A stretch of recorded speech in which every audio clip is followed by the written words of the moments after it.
സമാഗമന കൂടാരത്തിൻ്റെ വിവിധ പേരുകൾ നമുക്കൊന്ന് നോക്കാം. ഒന്നാമത് തിരുനിവാസം എന്നറിയപ്പെടും.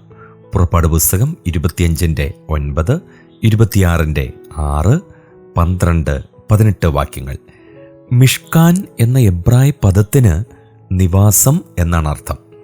ഈ പദം പഴയ നിയമത്തിൽ 139 തവണ പ്രയോഗിച്ചിട്ടുണ്ട്. ആദ്യ പ്രയോഗം പുറപ്പാട് 25:9 പുറപ്പാട് പുസ്തകത്തിലും സംഖ്യാപുസ്തകത്തിലുമാണ് അധികം പ്രയോഗങ്ങളും. സമാഗമന കൂടാരത്തിന് പര്യായമാണിത്. രണ്ടാമത് പറഞ്ഞിരിക്കുന്നത് യഹോവയുടെ കൂടാരം എന്നാണ്, മിഷ്കാൻ യാഹുവേ. മൂന്നാമത് പറഞ്ഞിരിക്കുന്നത് സാക്ഷ്യകൂടാരം എന്നാണ്, മിഷ്കാൻ ഹാ യദൂത്ത്.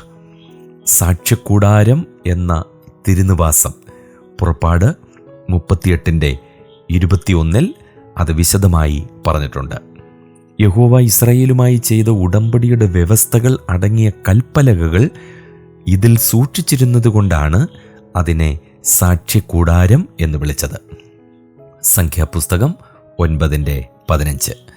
നാലാമത് സമാഗമന കൂടാരം, ഓഹെൽ മോയേദ്. ദൈവവും സ്വജനവും തമ്മിലുള്ള കൂടിക്കാഴ്ച നടക്കുന്ന കൂടാരം. പുറപ്പാട് 28:43. അഞ്ചാമത് സമാഗമന കൂടാരമെന്ന തിരുനിവാസം, മിഷ്കാൻ ഓഹെൽ മോയേദ്. പുറപ്പാട് 39:32. ആറാമത് പറഞ്ഞിരിക്കുന്നത് വിശുദ്ധ മന്ദിരം എന്നാണ്. എബ്രായയിൽ മിക്ദാഷ് എന്നും ഗ്രീക്കിൽ ഹഗിയാസ്മ എന്നുമാണ് പറയുന്നത്. പുറപ്പാട് 25:8.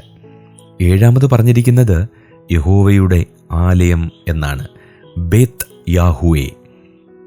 പുറപ്പാട് പുസ്തകം 34 26 വാക്യം, 23:19 വാക്യം. യോശുവയുടെ പുസ്തകം 6 24, 9 23 വാക്യം.